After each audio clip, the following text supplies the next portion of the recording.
Hit that like, smash subscribe for all future notifications here at the Do Me a Favor podcast. Whether you're in recovery, have a loved one in recovery, valuable information, good laughs, and a couple of tear-jerking moments right after this. Michael Crouch, it's good to see you, buddy. Yeah, this is interesting. I've never done a podcast that wasn't like virtual. Like, I'm so used to being behind a computer, not in like a studio or whatever. The cameras will disappear shortly. Yeah. So I've really been looking forward to this, and like I said earlier, I really want to thank you for taking time out of your schedule to come and sit down with us. I think kind of just in true fashion of the show, kind of do me a favor, and one, just tell our audience a little bit about your credentials and kind of what you do. Mm-hmm. So professionally, yeah, I'm the director of the Center for Collegiate Recovery at Greenville Tech. People that are familiar with Collegiate Recovery probably think of four-year universities because that's where they have Collegiate Recovery most of the time. Greenville Tech has only two-year school to have one, so but it's a lot different because like a lot of time, like Gamecock Recovery or College of Charleston, a lot of times they're helping students start recovery, and stay in college, whereas we're like recruiting people that are mostly stable, whether they're coming out of like a treatment program, recovery housing, or they have several years in recovery. So we work with a different population, but that's what I do now.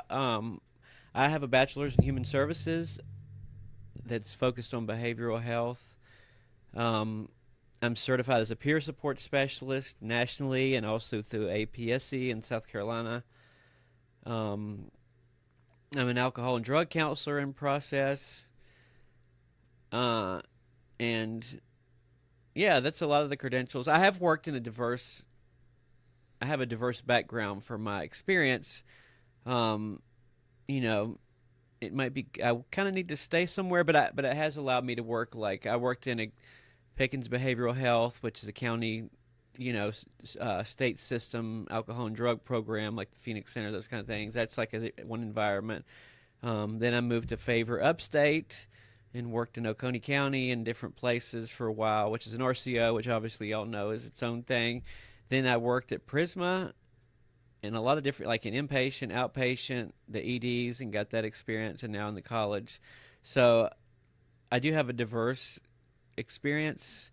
No criminal justice, no justice involved stuff, but that's kind of who I am professionally. But I've been in recovery since 2013. It's interesting. It's really interesting to go between the roles because I will do some bachelor's level counseling. I fill in sometimes at behavioral health in Pickens where I used to work. Hypothetically, I could do it somewhere else. That's the only place I've really done it so far. I do some counseling at the college too, but it's different because between to switch in and out of those roles because like with peer support, the lived experience is the intervention. I think a lot of counselors get this confused, but like the intervention for the counselor is not the lived experience. Like you can throw that in if you think it's really going to help, but it's not the intervention. So you don't really have to do that when you're doing counseling. Like I guess you can, like if you feel like it's going to be helpful, but you're really focused on more on technique and those kind of things and information and that stuff. So it's interesting to go between those two roles, and try to remember which one I'm doing. Man, a very diverse work history, which I think, we can kind of go down that road. But I guess probably where we pick it up is, how did it all start with substances and kind of your journey and your path? Yeah, it's very multifaceted, and I feel like I keep learning more about the risk factors or the why. The longer I'm in recovery, I was diagnosed with what we would call ADHD. It's confusing because I have anxiety too, and it's to try to treat that I've done all kind of things and tried to use different medications and stuff. But it's hard because I think I need to treat the ADHD, but really the anxiety bothers me. But that's been with me my whole life. So like when I use substances like that, like completely, like filled a void. It's not really filling a void. It's self-medicating. But so there's that. My parents got divorced. You know, when I was younger, that was really difficult for me. I don't know. It's hard. I've when I was growing up as a kid in the 80s, it was very much like just say no, just say no, just say no. So you did just say no until you didn't say no. But when I first used substances, it made me feel calm, like cannabis, because I'm like hyper, like so. It made me relax, which kind of just felt better, like and it made me feel more comfortable in my own skin because I didn't have anxiety, and I mean, it just made me more calm. Mm-hmm. So I used cannabis in high school, did some acid, drank. I remember when I got to be like a senior, I was in summer school not because of I didn't have abilities, I just didn't care. So I always went to summer school to make up a class or something. But I started like drinking at like 12 o'clock in the day, like, and I was like, okay, like this, because I really was just trying to change how I felt, or really self-medicate, and just fit in, feel better. I don't know, like I didn't have any guidance. It's hard to say. There's so many different things that factored in, but I didn't do what I needed to do to get to like now working in college. I know that potential makes a big deal, and structure, and like if you can, and hope is a big deal, whether it's when you get into recovery and you have hope that life can be good, or if you get into college and you have hope that I can do well and this is not going to be as hard as I thought it was going to be. I just didn't have any of that because I didn't really know what was going on. I was just trying to figure out who I was. So substances and just being in that lifestyle of like, selling weed and all these different things, like that seemed important to me. Like it made me feel better about myself. But basically when things hit it was the early 2000s, and opioids were everywhere. So I would say that's where the biggest thing came in. Like I liked different like Lortabs and stuff like that, and I would do it, and I would have it was a problem. But like I guess like 2002, 2003, there were like this one doctor, and he was enough, I feel like, for the whole town. Like he was prescribing so much medication that you could get like people had to sell OxyContin 80s for $15 to get rid of them because there was such a surplus. Like, Yeah. and then this doctor was writing like, if you watch the movies, I don't remember what the different ones that they have now. They talk about how Purdue Pharma or pharmaceutical companies came up with this idea of breakthrough pain. So breakthrough pain you need a second opioid to go along with the 80, and then you get a 40 or something, and then when you're already at this kind of place, so let's throw in some Xanaxes, let's throw in this, like, so that was everywhere, and that's where like things really got bad for me. Was like there was so many opioids and they were so cheap, and like it just it just made me feel like I got energy and these kind of things, and I just got stuck in stuck in that cycle of you lose your license, you don't ever get them back, you live with your grandparents, not working these different jobs where you could use, like, and just stuck in that cycle of opioid addiction for about 8 years. I mean, there's a lot happening there, but Yeah, and so I there were two questions that really pop out. One is, what age were you when your parents got divorced, and two, when were you diagnosed with the ADHD and anxiety? My parents got divorced when I finished first grade, so I was like 6 probably, I think. They separated. my mom was a single mom. If it wasn't for her, I would have never made it to where I am now. But she had to work a lot and that kind of thing. Um, I don't remember. I don't remember. I remember going to psychiatrists. I remember them wanting. I remember uh, my mom or the doctor, like, they wanted me to. They started giving me Ritalin in the second grade. So that's probably when I had a diagnosis, because I probably had to have a diagnosis to get medication. Um, it made me super nervous. So, like, this is why the opioids made me feel better years later. Like, the stimulants kind of made me feel like anxious and nervous. Like, I'm sure it was doing what it was supposed to do, but I was so young, I really don't remember. And the anxiety, I didn't really get diagnosed till an adult. Um, I always have some base level of anxiety. Yeah, But I get it. yeah. It's interesting that those two things happen back kind of close in time. What impact do you think that divorce had, and what was your relationship like with your father when you were growing up? So he struggled with alcohol use. I would just see him mostly in the summer, maybe holidays, that kind of stuff. He had his own struggles with substance use. So he lived in a different state. He lived in West Virginia, and I just didn't have that growing up, So he did the best he could, but he just wasn't in my life like that. Now, today we have a great relationship because of recovery and that kind of stuff. But, it's just the thing of, like, divorce is a adverse childhood experience, and I guess it affects people different ways. But it definitely impacted me, I think, for sure. In what ways? Just I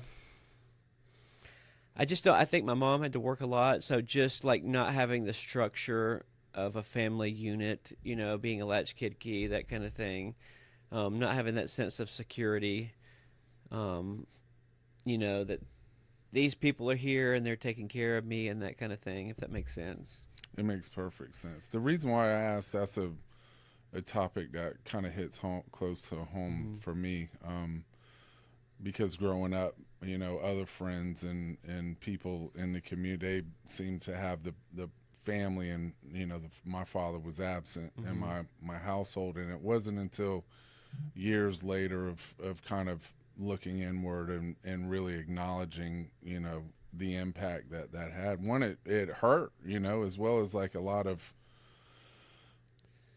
fear came with that, and in the way that I would interact and respond in the world. And I don't know, I didn't know if maybe you experienced that in your own way as well. I probably suppressed all my feelings and like didn't develop the ability, for whatever reason, to like process my feelings. I think that's really important, because I think it's real easy for kids to just go through things. Everybody's always like, kids are so resilient. Yeah, but they're not processing any of this. Just because they're not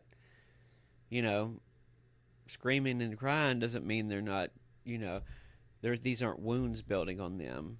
As adults and in recovery, some of us, we try to learn how to process feelings and get the emotions out. Like, kids just plow through it and like don't deal with it. I'm really into like Gabriel Mate and how he talks about how, like, if you don't have this attachment to people, like, you'll attach to substances, and how, childhood trauma like creates behavior, that kind of stuff. Like, I really believe that kind of thing. Like,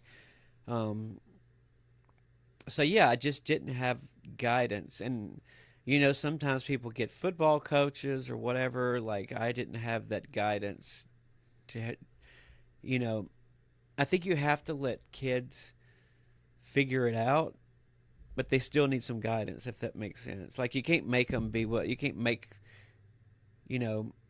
play the sport you want them to, but like, you need to help them do something. Like, Yeah, some kind of structure. yeah. Yeah, I can relate to that. I had an outlet, with sports, and when that was kind of taken away from me, everything kind of changed. Yeah, I see that a lot with people I work with. Is like, oh, I got kicked off the football team, and then like they'll be like 8. They'll start using it later age, in my mind, later age, like later towards.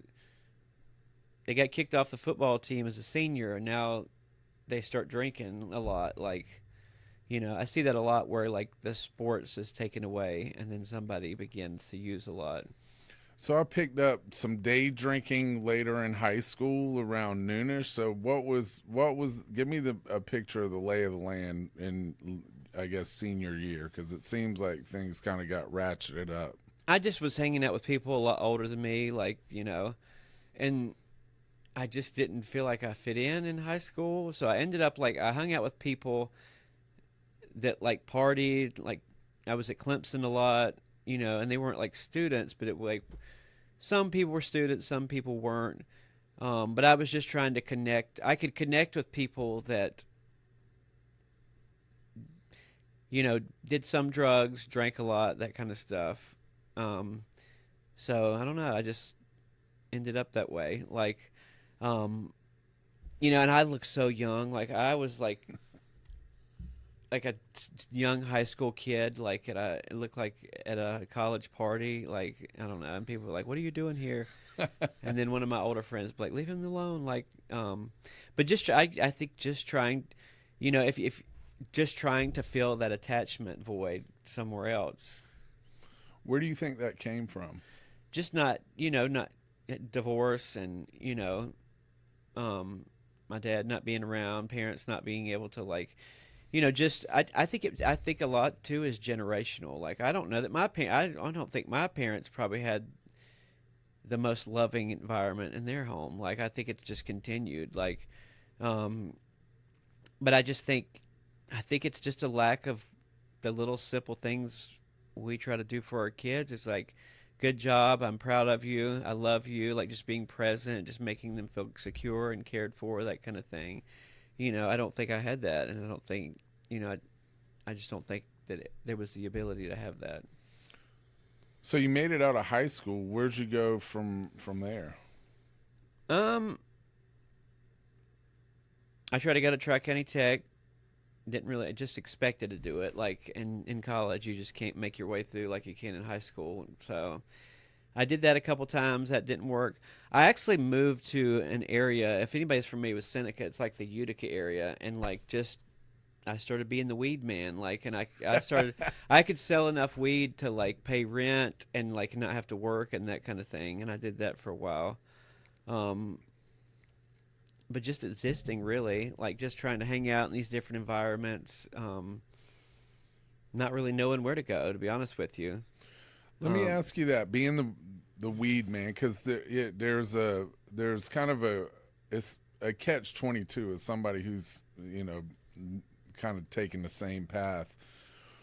Were you happy during that period of time, looking back? I mean, it was like a happy of like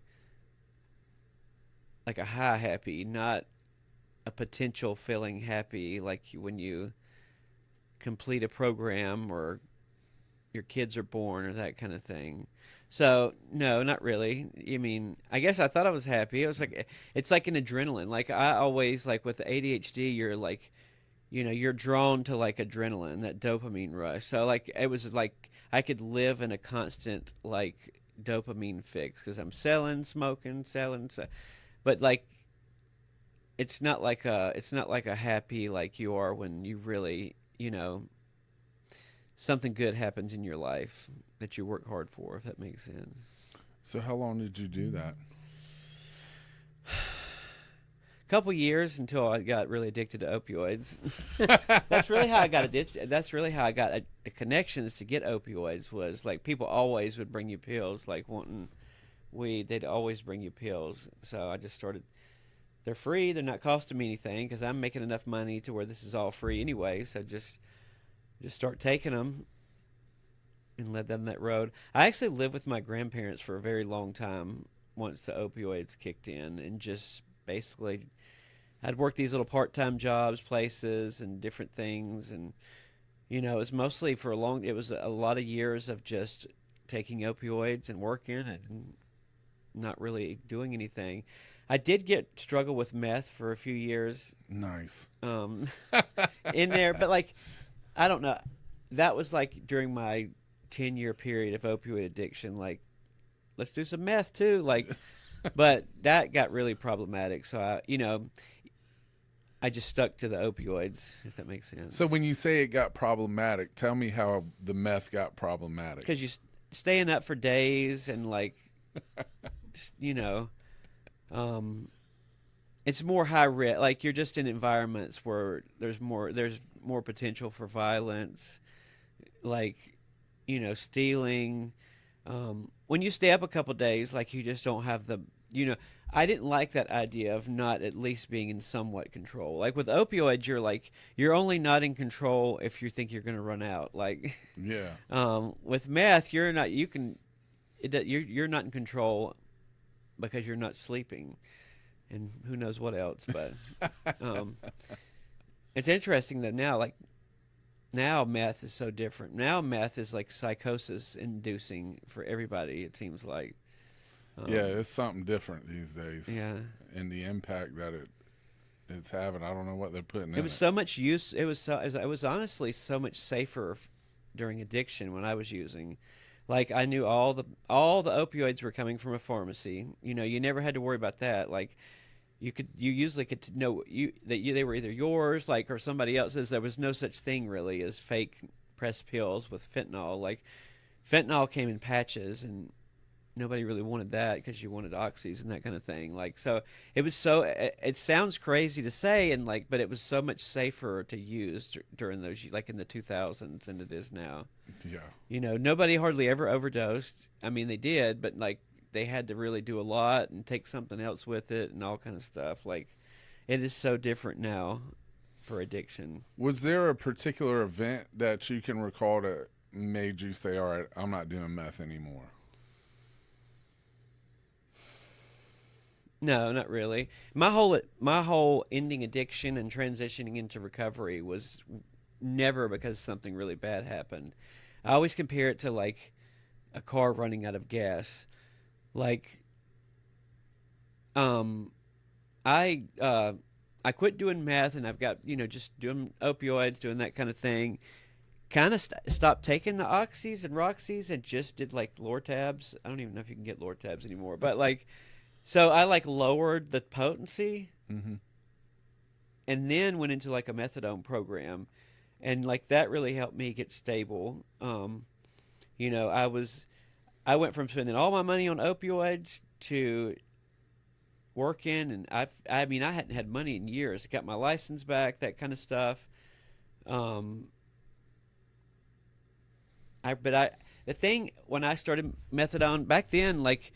I went to the clinic for like 6 months, and then I was able to get my doctor to write it. And I know you probably can't do that now, but like, you can do it for pain, like if you have cancer or something. But like, I don't even know if he was legal for him to do it. But somehow I got my doctor to start writing. But I was taking it as prescribed. I was like, I don't want to drive to Anderson anymore. But I started doing Xanaxes because I tapered off methadone, like on my own, like over a year, really slow, the right way. But I started taking Xanaxes. I want to camp out, and this Yeah. is why I'm so glad Yeah. you're here. Uh-huh.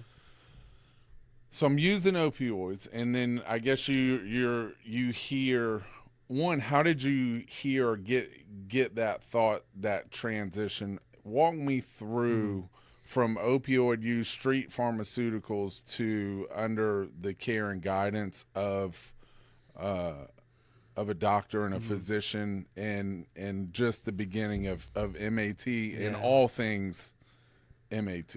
Well, back then you didn't really have you didn't really have Suboxone. Like there wasn't Suboxone. No doctors weren't doing that really. I'm sure it was somewhere, but like, most people went to a methadone clinic. I really didn't even know what that meant, but honestly, I just saw a couple people that had been on the Roxys and the Oxys and all that start methadone, and I was like, well, damn, like they're not strung out anymore. Like that was the main thing, and I was like, okay, this is what I need to do. Like, so, I started, and it was just way a better quality of life immediately. Like, just take your dose in the morning, and you don't have like, because I used to take stuff all day, and like I would like when I was using opioids, I would only have so many, so I would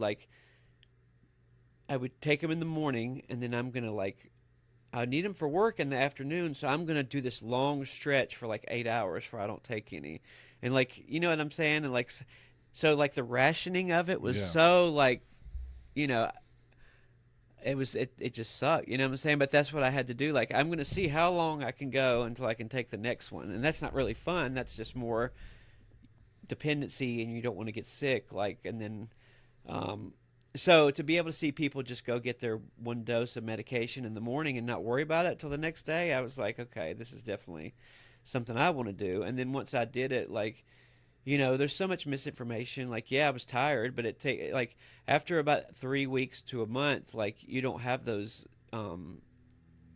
symptoms of being sleepy and all that stuff unless you just go up a lot. But I was able to go to work, get paid, and not spend my whole check.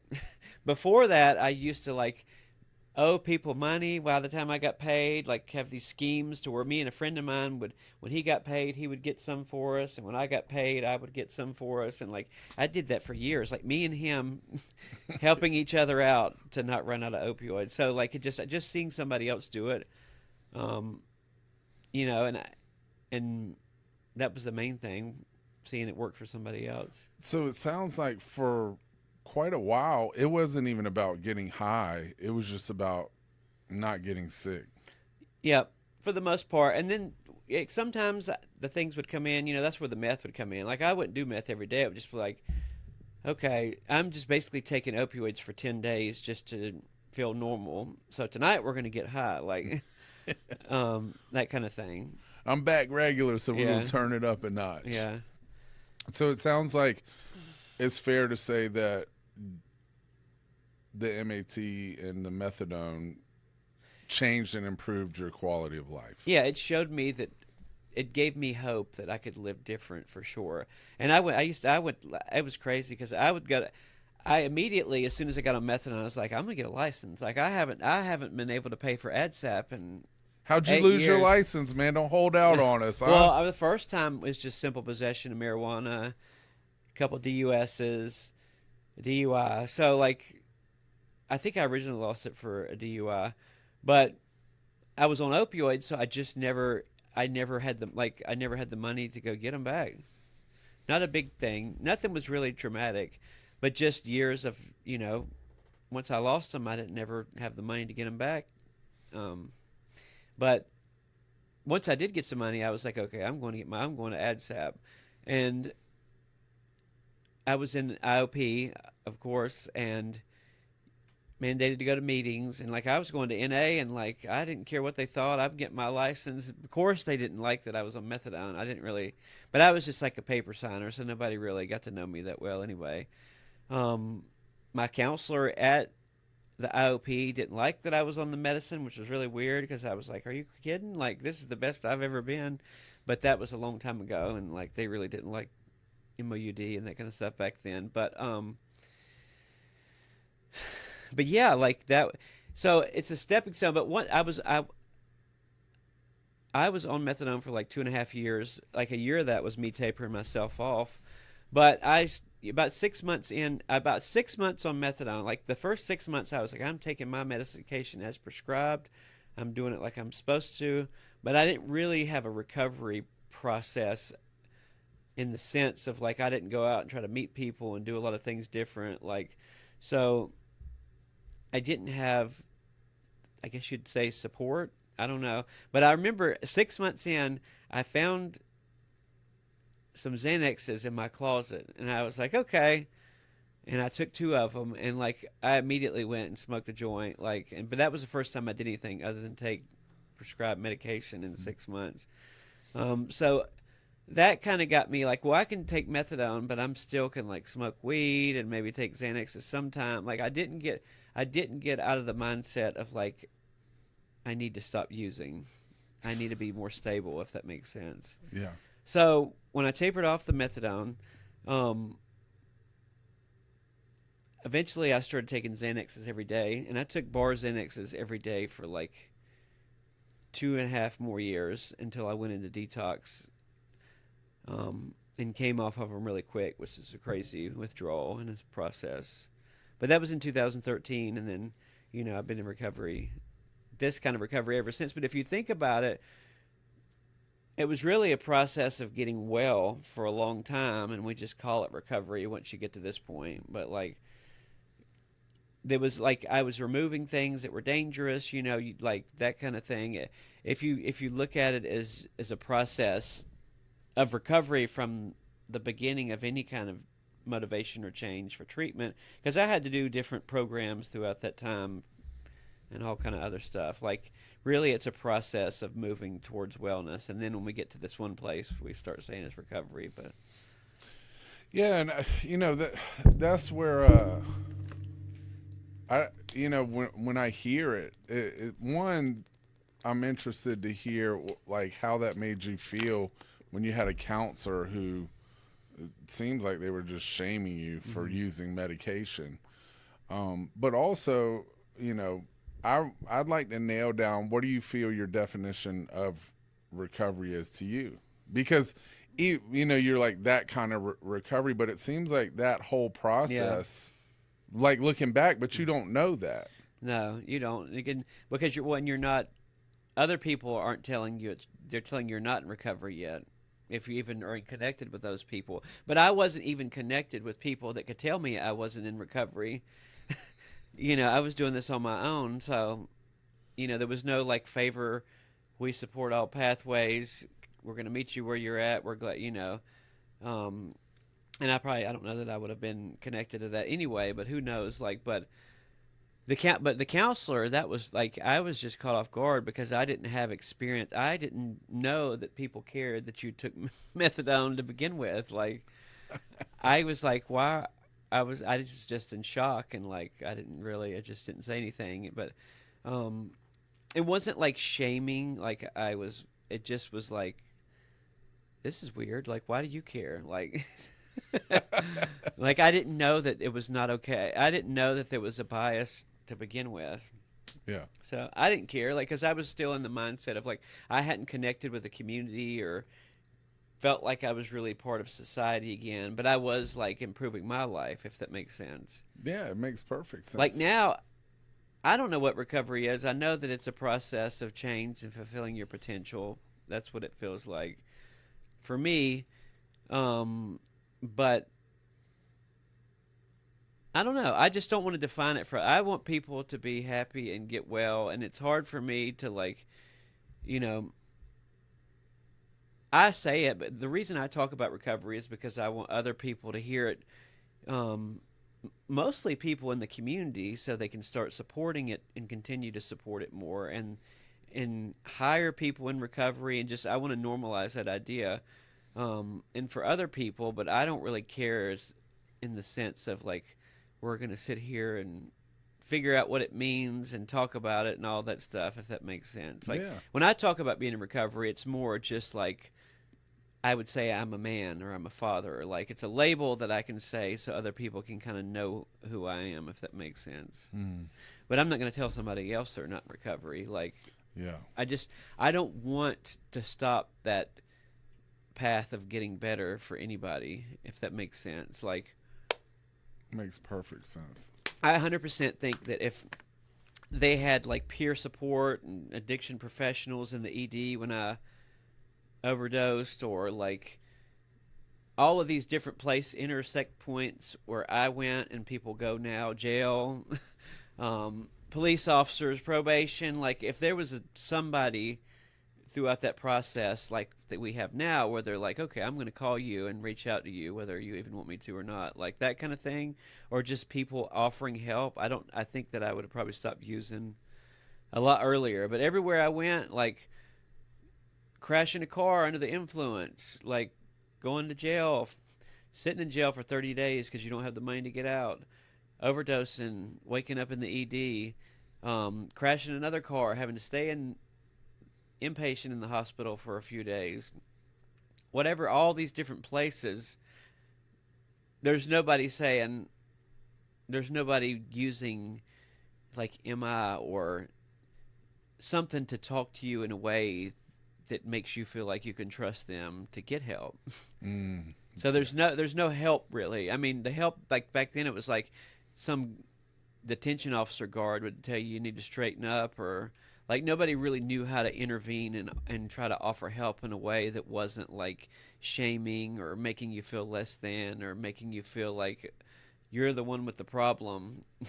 Yeah. Get it together, that kind of thing. It's like, no kidding. There's no there was no help being offered in a way that really made sense. The help being offered was, we're going to put you on probation and that'll make you change. Yeah. So I find it interesting. You mentioned you overdosed.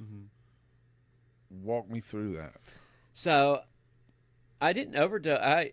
This is what's interesting. Nobody that was involved with the overdose, meaning like medical people, or they didn't really know what I overdosed on, because I overdosed on GHB, and it doesn't show up like. So I always took like opioids. I probably had opioids and Xanaxes in my system and weed and all, whatever. Like, but the GHB doesn't really show up on the tox screen or whatever. I don't know. They might have ways to know what's there now, but that's really what I overdosed on. So it was interesting that like I went through the whole process of ED discharge, and they really didn't know how I overdosed, but it just came in the scene. I don't know. It came in the scene. Like I went to somebody's house one day, and like that's back when I was the weed man or the drug dealer or whatever. Like, so we always got these different things were coming in, and somebody had that, and it was like in a mason jar, and they were like, we did a bottle cap, and it made you feel weird, and you passed out. Like, but I was in the position where they're like, we'll give you this whole jar for whatever it was, and you can sell these little bottle caps for like whatever, $2 or whatever it was. Like, so I was doing that, but I had a jar, like I had a big thing, Yeah. like this. So I'm bored and I'm sitting around, and I just drank too much of it. Like, and then the people I was with didn't know what to do with me, and took me to my grandparents' house and like rolled me on the porch and rang the doorbell, and then my grandma called the police, or probably not the police, like EMS or whatever, but somehow I ended up in the hospital, I guess. The ambulance came, all that kind of stuff, but like but yeah, it was mostly just I had a big jar of it, and I drank too much of it because I had it with me. I actually had it. It's wild. I forgot about that. I got zonked out on some GHB one time. So you're leaving the hospital. Do you not connect the dots? Like, man, my lifestyle, I might need to make some adjustments. No, I was like, where's the weed I had last night? Because it got stolen. Because I was selling, like I probably had a couple ounces, and somebody took it from me before they rolled me out on my grandma's porch. No, I was like, where's my weed? That's the first thing I thought about. And no, because I mean, it just doesn't. There wasn't that. Nobody really talked to me. It's weird because my mom came, and there were doctors, and I didn't even get a talking to. Like there wasn't even that condemning and shaming. You need to straighten your life up. Like nobody even talked to me about what just happened. So I just. It's like, you're awake. All right, you're out. Yeah, it was weird because they had like put charcoal. You know what that is? Oh yeah. So when I woke up, I had to throw up, and like all this black stuff came out, and I was like, I didn't know. I was like, what in the world is black coming? Like I was scared because I was like, why is this black stuff coming out of me? But no, there was like no help. There was no help offered at all. Like there's nobody to. It's so weird because nobody. I feel like back then, I don't know, like nobody intervened. There was no, nobody wanted to talk about it. Yeah, I get it. Because I think the way we do stuff now, like we go in the ED and you give us your phone number, we're gonna call you, we're gonna bug you, like Yeah. we're gonna try to get you to start medication. Like there was, I mean. I think if they, I had to get on medication on my own. Like there was no offering to start it like any of that kind of stuff. So you apparently got your license back. You completed ADSAT, but then you find the Xanax bars or Xanax pills, and you're taking those for a while. What made you throw in the towel? Because there seems to be this path that we're going down. And you you get to this point, I guess, where you have a realization that something needs to change with the Xanax. What was that experience? Well, I knew like after I had started back, I was like, okay, you're dependent. Because, yeah, I mean, I was high, like, but I was taking them just to function, like, and I would drink at night a little bit, but like, I was like, here you are, you're dependent on something else again. You know, then I knew, like, this isn't like opioids where you can lay in the bed for a few days and like, and deal with it. Like, you could have seizures. I knew that. But for like a year before I stopped, and then like every 3 months, I would just keep telling myself, like, this is what I would tell myself. I would say, one day you're going to get arrested, and then you can stop. You're going to get caught. Something bad's going to happen, and then you can stop. Like, I almost thought in my mind that like something had to happen for me to stop, or I'm going to stop. Like, I thought about stopping all the time. It's just that cycle you stay in. But the day that I called, I'll give them a shout out, the Phoenix Center, because when I was looking, I mean, I didn't know how to really get help for that kind of stuff. Like, I looked through the phone book. We used phone books back then. Yeah. And I guess it had that kind of stuff under a section. I don't remember. But I called everywhere. You need insurance. You need insurance. You need insurance. You need insurance. So the Phoenix Center was the place that said, you don't need insurance to come here for withdrawal management or detox. Like, but the day that I did that, like, I was going to get pills from these people, like, and they would always like make me do stuff for them. Like, can you take our trash out? Can you do this? Like, they were like disabled, and they would like try to get me to run errands and do things to help them. And like, it took forever to get it. And I just got mad and called, and found a detox. But like, I knew I'd been wanting to do it. Like, I just didn't know how. But again, it's somebody doing it by themselves. That's kind of the pattern. Like, I had, I had to figure it out on my own. Like, there's no, societal or structural help. This guy came from AA to talk to me one time, when I did 30 days when I got that DUI because I didn't have the money to get out. I didn't have the money to pay the fine, so they'd give me 30 days. But somehow, the judge. So I told the judge I didn't have the money. He was like, 30 days. He was like, if you want to go to rehab, you don't have to go to jail. I was like, okay, let's go. And he said, well, we can't get you in right now. So like, I had been in jail like over 20 days, and they're like, we can get you in home with the heart. And I was like, I'm not going to home. I get out in like 8 days. And they were so mad. Like, the judge was mad. If you ever come back here again, I'm going to whatever. Like, and this guy came and talked to me that my dad knew from AA. Like, my dad didn't go to AA, but he knew this guy. And the guy was like, you got to straighten. He didn't really know how to talk to me. Like, he was like, he didn't want help. Like, no, I did want help, but you let me sit in jail for 20 days before you got me a bed. That's hilarious.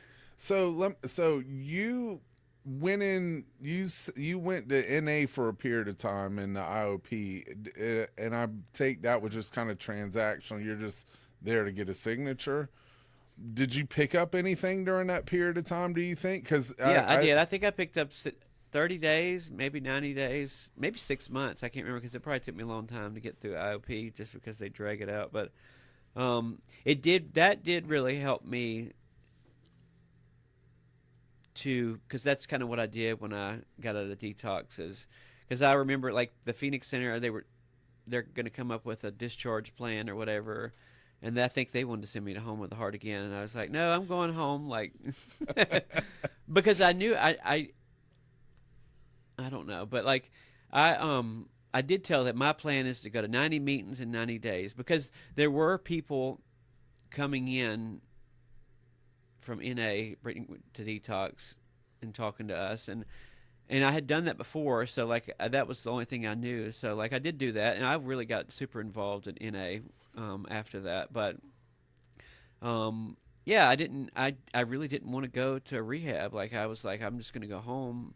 But I also didn't really know how this was gonna work. I just knew that I sure am, because I was still like, if 14 days is not enough time to not you're still feeling a lot of crazy psychological withdrawal symptoms from Xanaxes.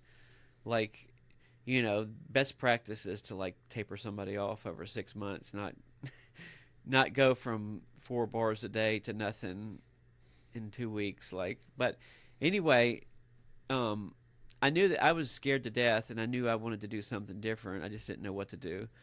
Um, so my mom, no, actually, what happened was I came home and I just laid in the bedroom for a couple of days. I was at my grandma's. Had been there for a well over a decade, But um, my brother had been to treatment before and been to meetings or whatever, and he called the helpline for NA in that area, which is the Gap area, for people that know that. But and the NA people called my house because my brother called them for me. I didn't answer. They called again, and then I called them back, and they did. They came and picked me up. Like, I really couldn't drive because of the anxiety coming off the Xanaxes. I did have a license though, because remember I went to IOP, Yeah. so Recovery Capital. But I started going to meetings even though I was so anxious coming off those Xanaxes. Like, and my mom took me the first few days. It was, she made me go. She made me go those first 3 days because I just didn't have the motivation to do a lot. So really, she saved my life. In some sense, I really don't like to be dramatic because I don't want to be that person that's like, if I hadn't have did this, I'd be dead, or like I don't like saying that because I think that's kind of, I don't know, that's just not who I am. But I do think if I hadn't have started going to meetings, I don't think I would have got in the recovery process because my family didn't know how to help me with recovery. There was nobody. I needed somebody to help me. I needed something to do, somewhere to go. Like, I didn't have anything to take the place of using all the time. So definitely for me, I used to go to a lot of meetings. I think in the beginning I would do like 17 a week, something crazy. I know a lot of other people do that, but her pushing me to go and then me going until I felt a part of, which didn't take long, a few weeks. Like, it was a really good group back then. That was all that was available. Of course, I'm not going to go to AA just in my mind because I don't drink. I mean, drinking wasn't the main problem. But without a doubt, I know this doesn't have to, based on my situation and my lack of social support or any kind of like social capital in general, I don't think I would have made it if I didn't go to meetings. Now, I don't think I need to go to meetings forever, but I don't think I would have got started the way I did without meetings. So let me ask you this, because I'm always interested in learning about people in their pathway. During that time, what kind of help do you think you needed, and what are some of the things that you think in an ideal or picture perfect world that person needed to know or do in order to be able to help you? What would you have been open to? I think I would have started medication for sure. I think, or just a coat, like it. I think medication could have helped. That definitely during the opioid days, but just somebody that understood that I need to talk to him, and not kind of the thing that you learn in the peer support training about, like rolling with resistance, and like just try somebody that could just keep coming and talking to me and not force me to do anything, if that makes sense. I don't know. I think that's the main thing is like, people just, if they did try to talk to you about it, they just didn't know really how to talk to me about it. Like, because they're probably uncomfortable to begin with. Like, it's uncomfortable to talk to somebody, especially if you don't have training, to talk to somebody about something that's going to make them uncomfortable. How should they have talked to you?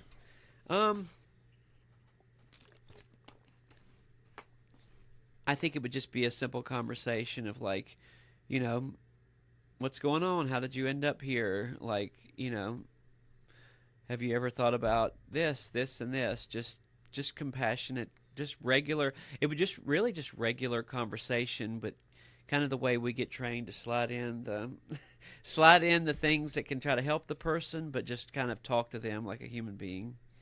Yeah, I've found, and I'd be interested to hear your insight. What I've found the most important is it's better to show somebody it, like come alongside, just have a relationship and bring people in on what you're doing. Yeah, like nobody ever invited me to a meeting ever. I mean, you know what I'm saying? Like those, I would have went to meetings with people, Yeah. like, you know, and if you go, like, I don't know, it's weird because like if I think I know that I support however anybody gets there, but like, and there's nothing wrong with like people that, you know, are mandated, and a lot of people are mandated, and they end up, you know, being a part of and that kind of thing. But back then, I don't know. I feel like it would have helped me for somebody to just take me with them, like you're talking about. Because when you show up on your own, it was just different. Like, and I wasn't in the mindset of like, I want to be a part of this. I was in the mindset of I need to get this done so I can get done with this treatment program Yeah. or whatever. So I think, yeah, somebody, if I had a friend, like one friend that was in recovery would probably mean more than any treatment or anything like that, to be honest. Yeah, I agree. And I'm so grateful for a few of the people that's kind of how they dealt with me, because telling me I needed to, you know what I mean? Like talking down to me, or, you know, I just don't really respond well, or didn't. Probably still don't to And I think, you know, everybody doesn't get there. Like, you know, you can't, I don't know, I just, some, you know, people go to treatment all the time and don't end up wanting to get involved in those things. But I was my whole life searching to fit in and be a part of something. So if I had a couple friends that were involved in that took an interest in me, I'm sure that would have been helpful. yeah. So you finish up detox. I guess you started going to meetings, right? Your brother called NA, Helpline. so they showed up to start rocking and rolling. Yeah. Pick it up from there. What kind of happened from there? I was super. I mean, I started going to meetings all the time. I was in Oconee County, so like you had to like hop around to get to meetings every day. Like you had to go to Clemson one day, Walhalla the next day, Seneca. But that was kind of fun. You know, I didn't. This is kind of recovery capital again, but I didn't have to like go to work really. I had a place to live. I had a driver's license. I had food to eat. I had family support to where it was okay for me to not work for 4 months and just focus on going to meetings. So that was really helpful, to just focus on my recovery for a few months and not have to worry about anything else.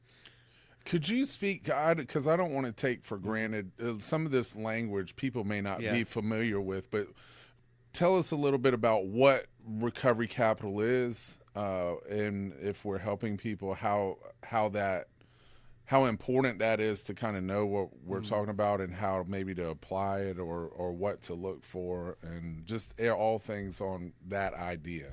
It's just resources that can be brought to bear to sustain recovery. So like housing, the driver's license, you know, just different, you know, a group, a job, that kind of stuff. So like for me, if you think about it, like I didn't have any really bills to pay or anything. I just had a cell phone, and but I had housing, I had a truck I could drive, I had the ability to, you know, I had people to help me to where I could just basically go to meetings every day.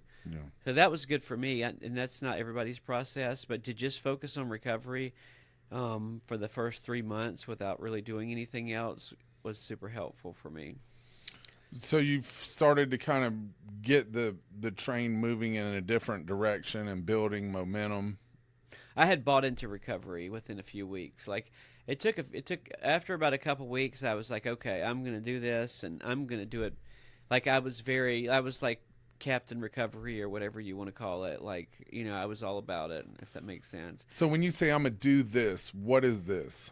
What were the things you? I'm not going to use anymore. Like I'm not going to use any, I don't need to use anymore. I don't want to use anymore. I'm not going to use anymore. And that was the main thing. Like, and I'm going to like go to this program and hang out with these people and learn about this program and kind of that kind of thing. But I knew that I wasn't going to use anymore. Like, So a mindset shift and an outlook. Right? I had bought into recovery. I'd bought into the idea of like, you know, I don't need to use anymore.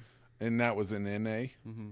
Did you get a sponsor and like use the workbook, or what was that experience? I did. Like I was like one of those people that was like too obsessed with it, probably though. You know, like it became my new thing to attach to. I mean, it wasn't super bad, but like I'm looking back, I was like very like dogmatic and things, and like too serious about it.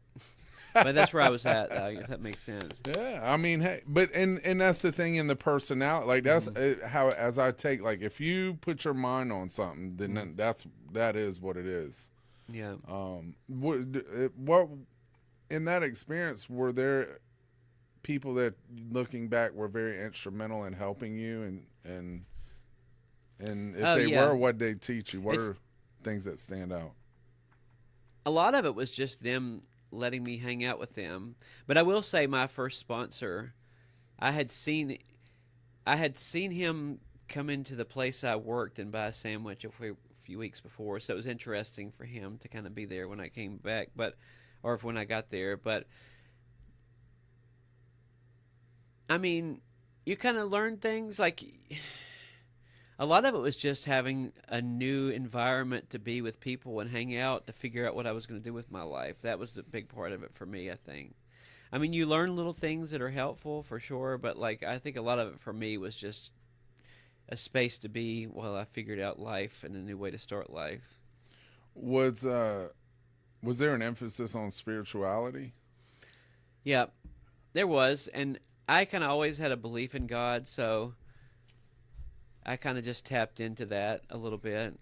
But again, it was probably turned into more dogmatic stuff than it needed to be. So what do you mean by that?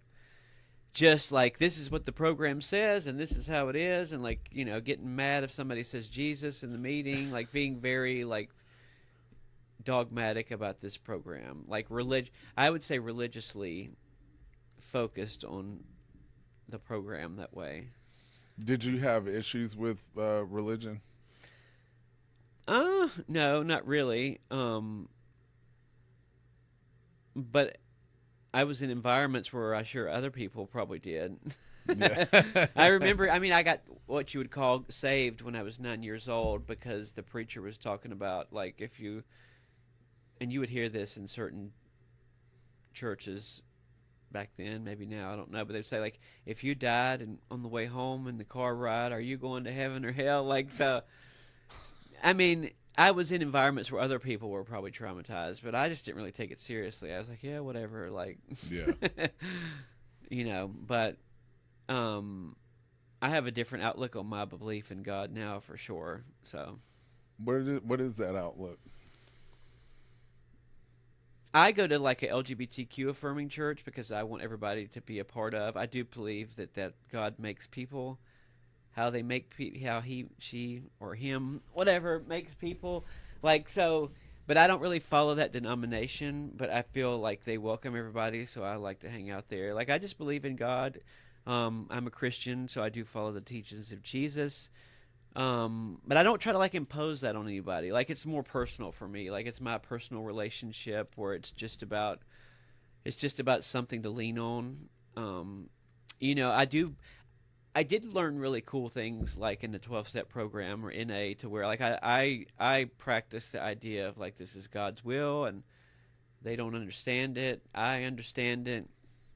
You know, actually, like, I think of it as like Noah built the ark. They probably thought he was crazy, like, yeah. but he knew he was in God's will. So the stuff that you learn in 12-step programs about letting go and finding peace and that kind of stuff helped me a lot. It's really just like mindfulness stuff that you can learn in other programs, I think, too, like Recovery Dharma or refuge recovery or even like dialectical behavioral therapy. That kind of stuff works real good with me. Just the idea of acceptance and finding peace and that kind of stuff. So turning it over, I mean, there's like 50 different ideologies that say it a different way, but that kind of stuff got introduced to me in NA, and now I can just build upon that with like learning about other mindfulness stuff and dialectical behavioral therapy, that kind of stuff that helps me now in my journey.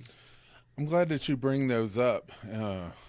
Would you be willing to maybe share a little bit? Like, because I'm sure there's a lot of people that may listen to this. They don't know anything about what a Dharma is. They don't know anything about a refuge, as well as DBT. Yeah. Maybe we could camp out there and just talk a little bit and explain what those are and applications, and maybe give us an education on that. Yeah. I get confused. You might know better than me because I know y'all host it. Is it Dharma Recovery or Recovery Dharma? I always Recovery Dharma. Recovery Dharma. Okay, It doesn't matter. So Tomato. yeah. Right. I would originally we're at Favor Upstate at the Greenville Center. There used to be a refuge recovery meeting here back in the day, but for different reasons, a lot of those meetings have transitioned into Recovery Dharma. But I really like.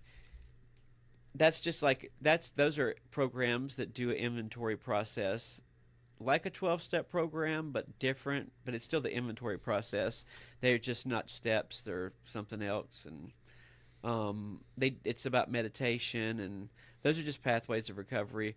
I have done some reading about dialectical behavioral therapy. It's really helpful for me. It's more about like, you have CBT, which is cognitive behavioral therapy, and DBT, which is dialectical behavioral therapy. I'm stuttering a little bit, but we would say it in the recovery rooms as CBT is I'm going to change my thoughts to change my behaviors, and DBT would be I'm going to change my behaviors to change my thoughts, like the action. So me changing what I do works better than trying to change my mind or my thought process or any of that stuff. Like, I need to do something different. So that means like I need to practice radical acceptance, which is really good for me. So like radical acceptance for somebody, if like there's a political person that you don't like, then read about them and read a lot about them and try to accept them for who they are. That would be some radical acceptance DBT stuff. Learn to accept things that bother you. If you don't like a certain thing that one political party does, try to understand it. Try to figure it out. You don't have to agree with it, but try to accept it.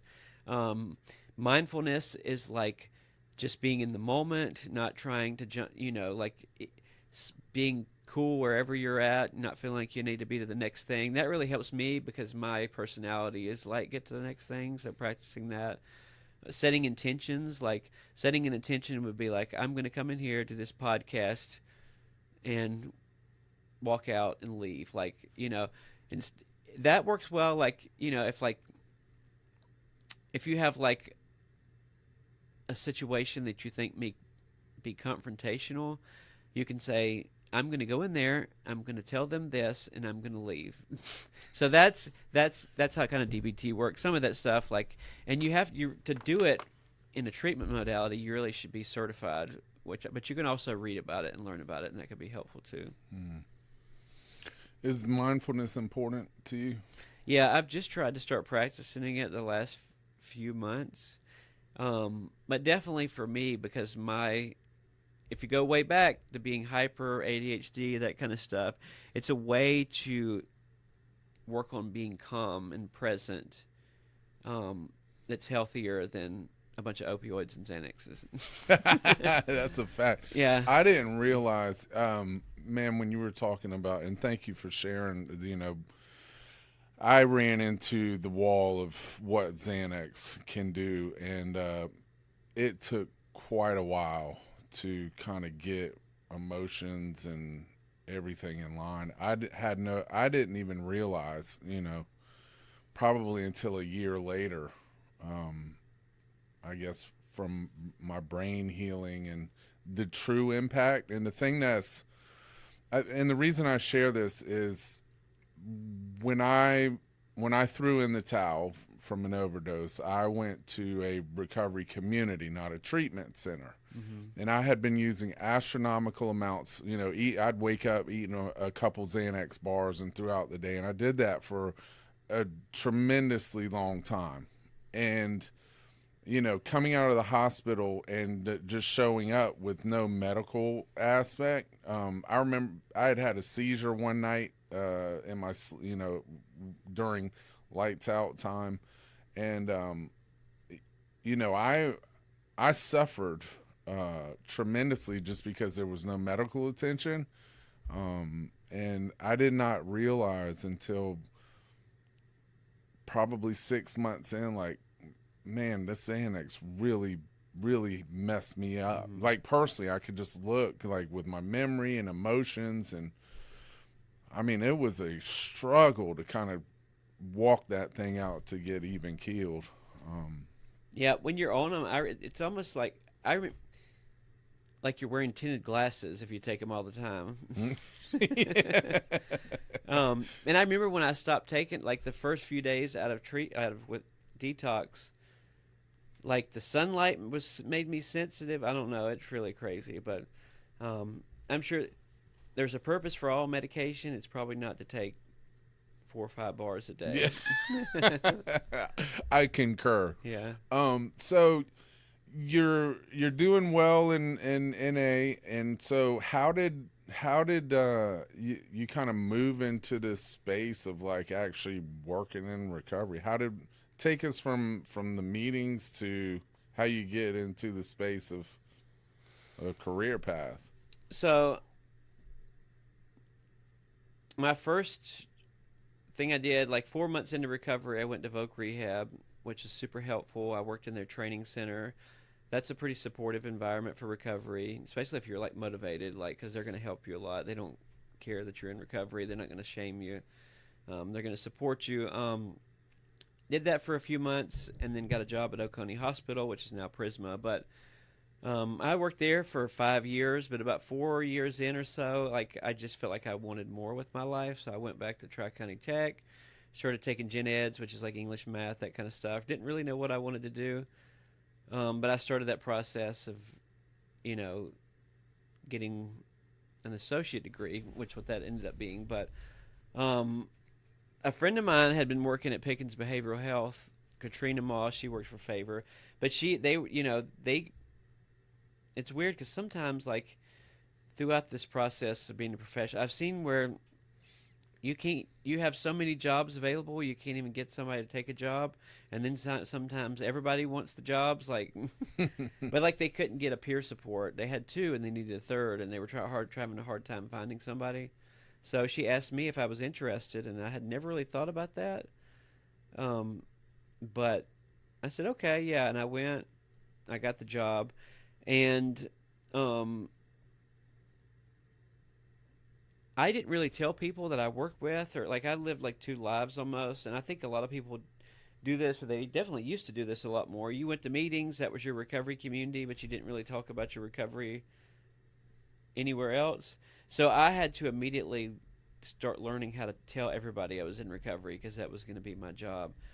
But so you got a peer support? Like, when did you do that? 2018, I was hired at Pickens Behavioral Health Services of Pickens County to be a peer support specialist. Did Katrina tell you, like, hey, there's this thing called CPSS that you... She asked me if I was interested to do it, and I got the job, yeah. Had you heard about it prior, or...? Yeah, I knew some people that did it. I didn't know 100% what it was or that kind of thing. I just didn't know that there wasn't a lot of jobs back then. Mm-hmm. And it just wasn't, like, it took me 6 months to get certified after I got hired, because back then they only had, like, 2 trainings a year. Usually, so it's not like it is now where everybody wants to be a peer support. Like, so they usually had to find somebody, so they asked me if I wanted to do it. So when you go in, I'm sure you probably had a preconceived notion. What was that experience like working? So that you're in what, the county commission there? Yep. So I got hired to work with people that were prescribed Suboxone. So that really opened to my mind, because I didn't really, even though I had done a program like that, I didn't really understand.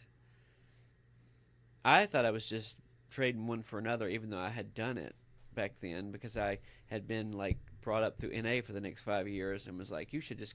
In my mind, I should have just went to NA and I wouldn't have had to do all that. But I was working in a medical program for people that were getting buprenorphine, um, and I really just didn't know what I was doing. Like, I thought I was just going to come in and talk about my recovery. I didn't have any training.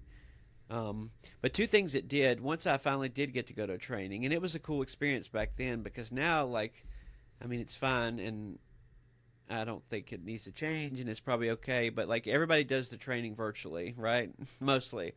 Back then, you went to wherever it was, somewhere close to Columbia, and you stayed there for a week, and it was like an experience, like you were at camp or something. Like you stayed there, you ate dinner, breakfast, lunch with the people you were doing the training with. You were there with them for a week. So that was really cool, and it opened my mind to this idea of multiple pathways and recovering out loud. And, the recovery community is a lot bigger than just these 12-step programs that are anonymous. Like, there's this whole recovery movement. So I was like, that made me feel part of something bigger than myself. But I really embraced the idea of like, yeah, there's all these pathways, and I don't have to. It's okay to talk about my recovery. Why should I? Why should I not tell people I'm in recovery? Like, I used to say like, they're not ashamed to sell meth pipes at the gas station. Why do I need to be ashamed to tell people I'm in recovery? Like, Facts. I'm with you. So that really made me. That really was a really enlightening experience to where I felt. I don't know. I felt like it changed me as a person. Also, at the same time, I'm working with these people on medication, so it really conflicted with my pathway, especially in this small community. And it's not even, especially back then. Like now, I mean, there's still. It's not like it's supported by NA to be on Suboxone, but at least now it's a lot more tolerated by people than it was back then. But I came back to my group and I was like, oh yeah. I support all pathways, and people are in recovery if they take methadone. And that did not work well with the group that I had been with for the last 5 years. So I struggled with that for a while, and like, I just working with people on medication, I just couldn't stay in an environment where the mindset was they're not in recovery. This is the only pathway, even though I had said those things for years. But I was also learning about other pathways. Like I said, back then they had a smart recovery. I learned about they had refuge recovery in this area. Like, those were like alternative pathways. And then they had all recovery here, every day of the week. And that was back in the day when like Rich Jones was like doing live videos and like they were, this. It was like a whole movement kind of thing. So I just mostly just transitioned from NA to I do favors sometimes, but I go to wherever I want to go. My recovery is not stuck in this one place. But it was hard. It was like leaving, I had to leave people that thought that I was abandoning them, and I wasn't really. I just couldn't sit in a circle anymore and have a this is what the basic text said situation, if that makes sense. It makes perfect sense. Because it's weird because I'm in a parallel universe. You're on your path, and I'm trying to recollect kind of where I was. Working in a treatment setting that really was heavily 12-step focused, right? The big book did this, and there were certain things as like when Suboxone kind of came on the scene and this movement began. I'll never forget, I was riding in the car with Doc Archambault, and it was the explosion of the opioid crisis, and I'm in Myrtle Beach and I'm witnessing this stuff firsthand. And people are coming in off of overdosing because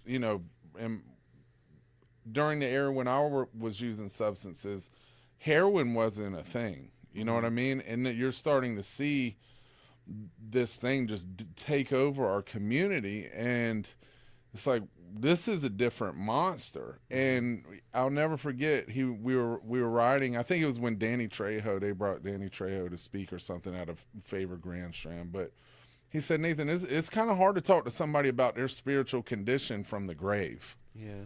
And I was like, man. And today, even through this messaging and kind of trying to fight stigma, it goes to some of the challenges that I had with religion, like that legalism. Like, if you don't agree with me, then you're wrong. And it's like, well, what about principles? Like being loving and compassionate, right? And so this messaging that we're talking about, it was a breath of fresh air, because it was like, man, because I thought, there was something wrong with me, but it was like it started to make sense. And it's not that you outgrow it, because I don't have a problem attending those meetings now. It's just like you said, there's so much more. Yeah. Right? And I'd be interested, could you speak a little bit more, because this is new stuff that people aren't familiar with, multiple pathways and what that means. Yeah. That just means, there's all the different like traditional support groups, that kind of stuff, but there's also a lot of people that don't ever go to meetings or do anything or go to treatment or anything, especially with alcohol, and they don't even identify as being in recovery. So it just means there's always been multiple pathways. We just didn't talk about it. Like, people would go to church, people would go to treatment and never use again. People would do different things, but now we just have more support groups and that kind of stuff. But it just means, allowing somebody the freedom to figure out what's going to work for them and accept that. So you're working peer support. How long did you stay in that role?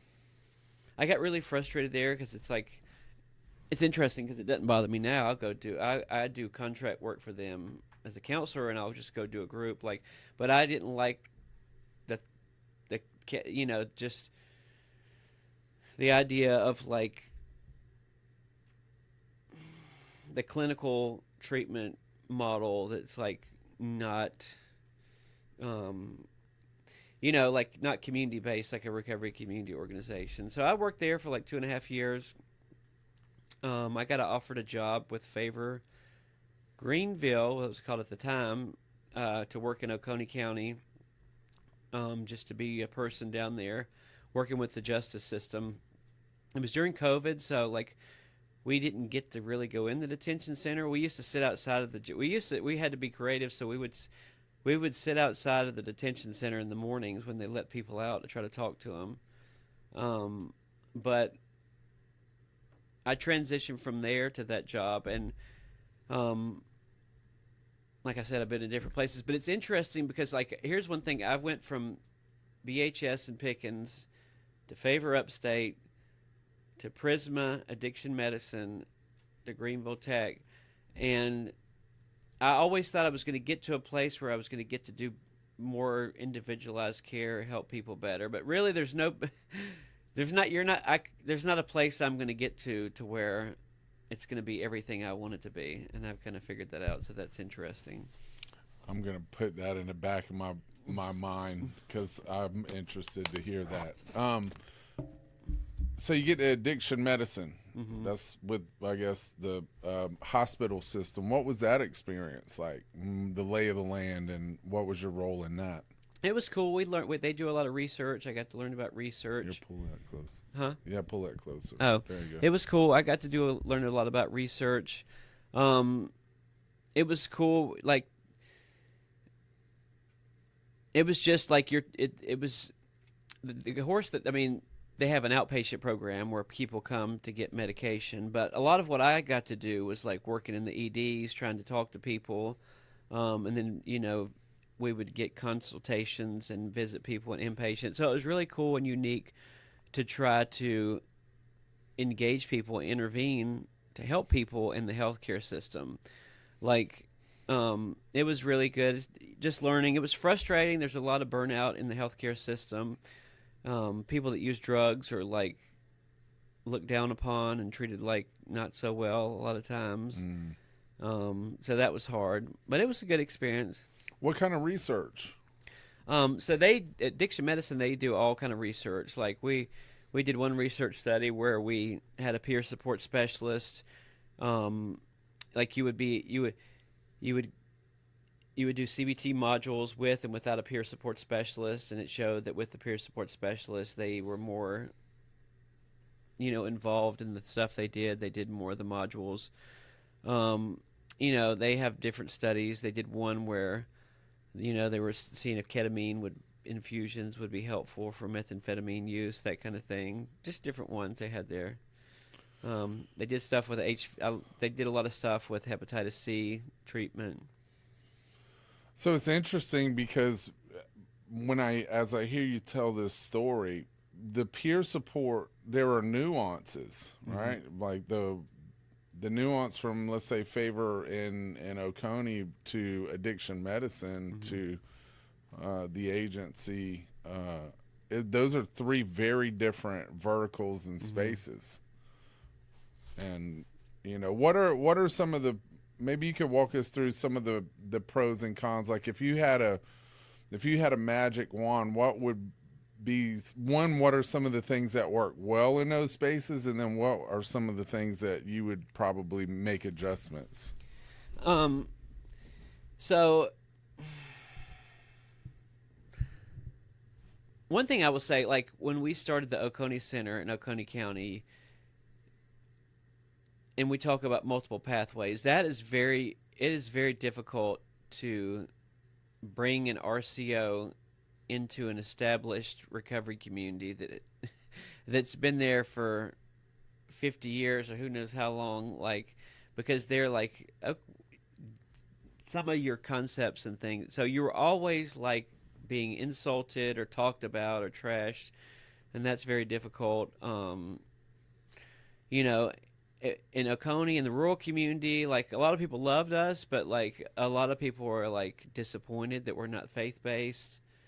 So that's difficult, but I don't know. I love an RCO because you can kind of help people how you want to help people. If you want to go and drive over to the shelter and just sit on the porch and talk to somebody, you can. Like, you have a lot of freedom to do what you want to do and help people, which was good. The county agencies are necessary. They're kind of the structure of like where people can go to get treatment that don't have money or way to pay a lot of times, even though they're going to have to pay. But it's just the system that's set up. There's a lot of frustration with that, as far as like a lot of the people that end up at the agencies are mandated by DSS, probation, that kind of stuff. So like their life depends on being successful in treatment, so that can be very stressful. Or getting their kids back in their custody, that kind of thing. The healthcare system, again, it's just like, a lot of people, some people want to help, some people don't, but like that's not the thing that most people go into healthcare to do, is to help people with addiction. So like they're kind of annoyed a lot of times, different parts of the healthcare system, like that they have, that they get tired of people coming in and using that kind of stuff. So that can be difficult.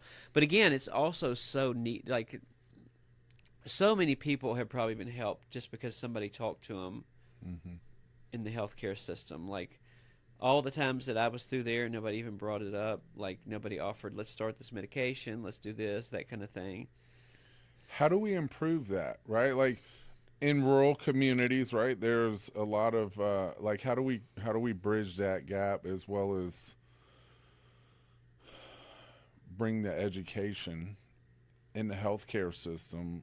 How do we make that better? What are some suggestions from your perspective? I think we just have to be patient. I do think with younger professionals, especially doctors, they're all on board with doing it. I think if you want nurses to have more compassion, you need to support them better, because they don't they're just overworked. They don't like we in our world, addictions professionals, like we talk to our supervisor and talk about our feelings and that kind of stuff. Like nurses just have to go in and do the job, and there's nobody let's talk about how you feel. How is your self-care doing? What do you none of that kind of stuff. I think if you a lot of the system doesn't get that same support that they need as a helping person. But the systems, you just have to put people everywhere to start addressing it, because there's so many people going through those systems, and you just have to try, And it might be 1 in 10 people but that's if 2 in 10 people, that's still people with substance use disorder still have better outcomes, than people with diabetes and other medical conditions. So why not try to address it in those systems? What was that especially in the hospital system? What was the relationship in regard to self-care? I don't know. It was hard for me. I used to get sick. There's this thing that happens to people, to where when they go on vacation, their body shuts down and it's not on high alert anymore, and then they'll, because they're traveling and in restrooms all over the place, they'll go, their body will shut down and they'll catch some kind of virus or something. But I used to get sick every time I would go on vacation because my body would shut down. So I don't know. I think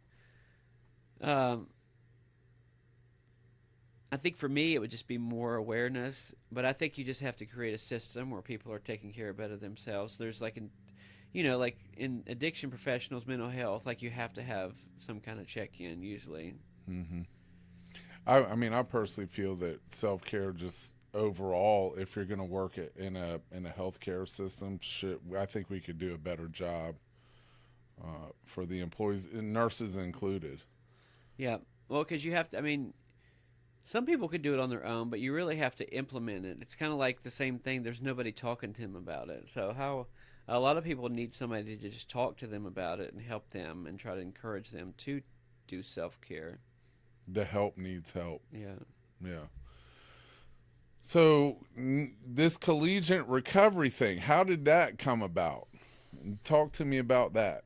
I was ready for something different, and somebody told me the job was available, and I just applied and got it. But I really enjoyed my college experience, so it's kind of the best of both worlds for me. I like learning about persistence rates and that kind of stuff, and the idea of graduation rates and helping people fulfill their potential and getting them placed in a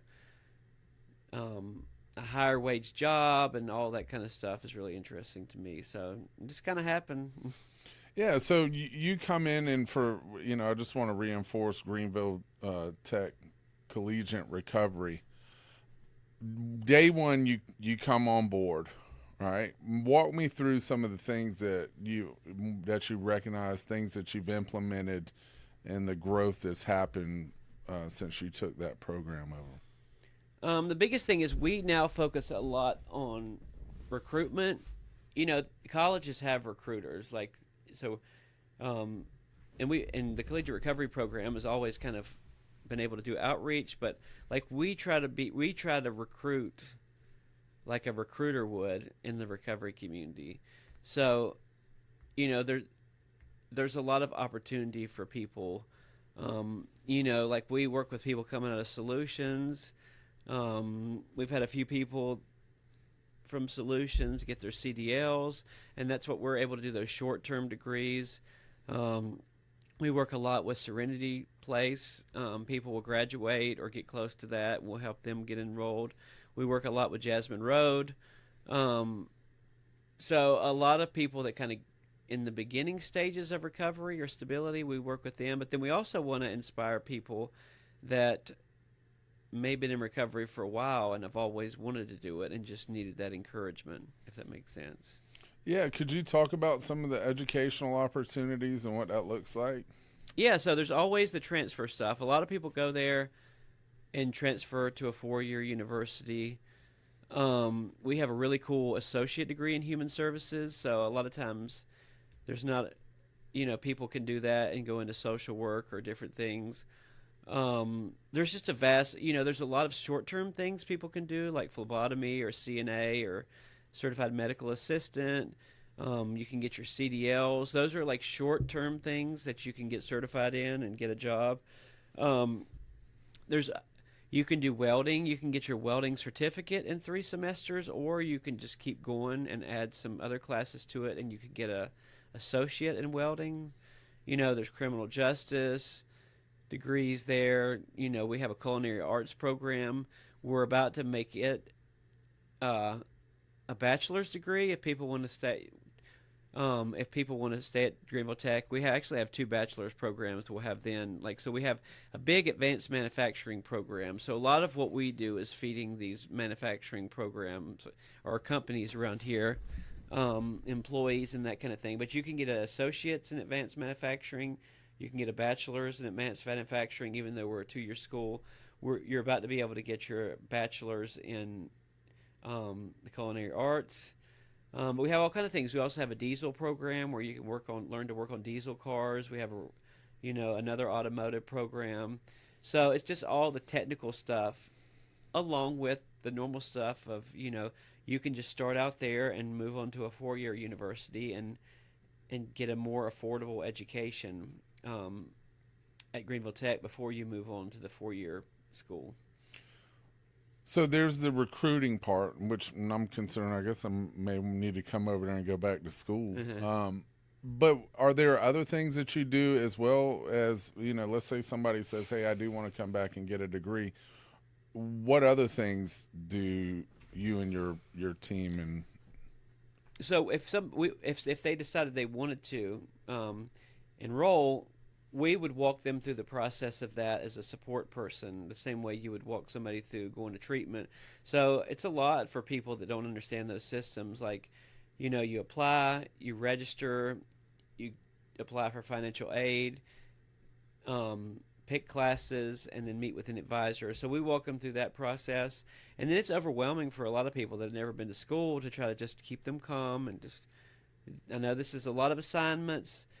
Just help them stay calm, and a lot of it is just helping them staying engaged with them long enough till they realize they can do it on their own. And that's a big part of it. Is like it's just like recovery. Like, if you go into you've never been to college, and then you get in there and you have like 6 assignments the first 2 days and all this stuff. That's overwhelming for a lot of people. So we just kind of do recovery coaching through that process of helping them.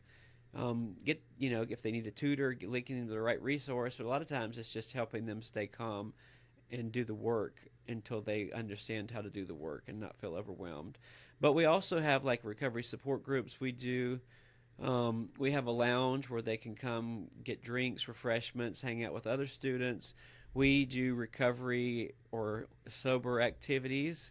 So it's like tonight we're taking some students, really whoever wanted to go, but the people that signed up to go we're going to a drive game tonight. We're taking some students to the Association of Recovery Higher Education conference at the end of this month. That's like a really big conference. And so that's a lot of what we do, just the coaching, the events, helping people manage those systems. Those systems can be very overwhelming, that kind of thing. So not only, it's not only do they have access to an advisor, but they actually can receive one-on-one sitting down, kind of meeting them where they're at, Mm-hmm. somebody to come alongside, walk them through not only school but life challenges. And sounds like you've cultivated a community, a social community within the school. Yep. So most colleges have huge engagement programs. Like we have a dean of engagement, because if a student gets involved in a club or a program or even just meeting with a tutor the first 6 months, they're much more likely to graduate. So, like, collegiate recovery program is just one part of an engagement.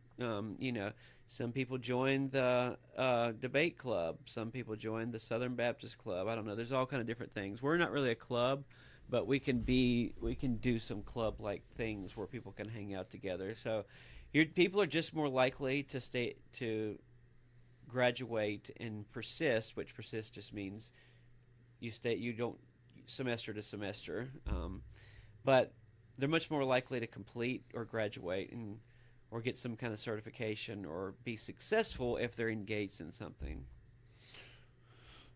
So, from your perspective, because I want to congratulate you on just watching the success and the effort that you've put in over there. It's really cool to see. Everything that goes on from that work that you do is so important, I feel.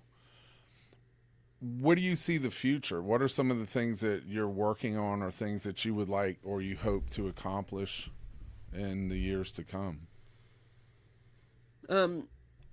Just seeing the program grow. We're limited to where, like, we can't really do housing like the universities could do. Like, if I was at a university, I'd love to have like more recovery housing on campus. Maybe one day we can do something like that, but we don't have we used to have housing, and we don't even have housing for anybody anymore. So, but for us, just, I think I really want to keep getting into this workforce development for people in recovery ecosystem, and I want to be part of that. Like, that's something that other people do. There's a lot of recovery to work programs and that kind of stuff, but a lot of times that's more like training the companies on how to be recovery friendly, getting people jobs that are in recovery. I want to see us be part of that, to where, like, education is part of that process too. So, going through this journey, right? And it's interesting. I'm reflecting of, hey, I'm trying to get a license, so I show up to NA, and we've kind of been on this wild ride. What does recovery look like for you today? What are some of the important things for you, especially in the role that you play? And what are some of the challenges that you find? Just trying to chill, trying to accept life for where it is. My kids are really important. Just connecting with family, being present with family, that kind of thing. How do you do that? How do you just accept things? How's that Well, work? I don't do it, but I mean, I've went through a lot to, understand that I can't change who wins the election. I can't change these systems that slowly change over time. Like, I keep talking about all these things we need to do, but I also kind of know that it's going to take time to change those. So it's like, I just try to have a healthy balance between realism and idealism, if that makes sense. Mm-hmm. Like, yeah, we need this stuff at the hospital, but it's going to happen when it happens. So just accepting this is the world we live in. Like, I used to be a super advocate type person, where we need to do this, and if we don't do it, then you're killing people, that kind of thing. Where now I'm just like, we're going to get there. It's going to be better. It's going to get better. From a macro view, because we work together in multiple ways, right? I mean, there are people that come through here that we've sent over to you to school, as well as we're part of the broader peer space for the state of South Carolina. What are some of the things you think we need to work on together in a collaborative way, kind of from the top down? I think events together, more events could be good. Not just one recovery rally every year, that kind of thing would be good. More like collaborative events to bring overlapping people together. Mm-hmm. Yeah, I agree. Mm-hmm. So, kind of as we wind down, I always didn't you do a trauma-informed care training? I did that last year at APSC. This at the Membership Appreciation Day. This year I'm going to do work can't. It's a long title, but it's about collegiate recovery and workforce development for people in the recovery community. So and it's going to talk a lot about potential and how potential can be linked to good outcomes, that kind of thing. But yeah, I did trauma inform. I've done that a lot. So I'm sure that probably every person that's going to listen to this has some form of experience with trauma. What are some of the things that you would share with us on that particular topic? That coming into recovery is going to be traumatic for most people. It is like it's not normal. Like, think about going to your first meeting, like to go sit in a circle with people and talk about things you're uncomfortable. That's like not the normal life process.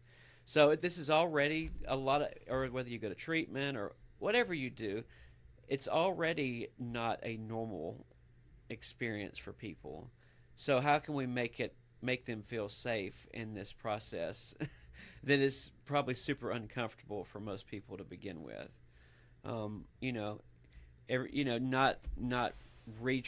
make re-traumatize people and trigger people. But that's the biggest thing, I think, is like, just understanding, well, how would you feel if you were going to rehab tomorrow? Like, that's not normal. Like, so how do we make people feel safe as they can feel in this not normal experience? What are some suggestions on how to make people feel safe?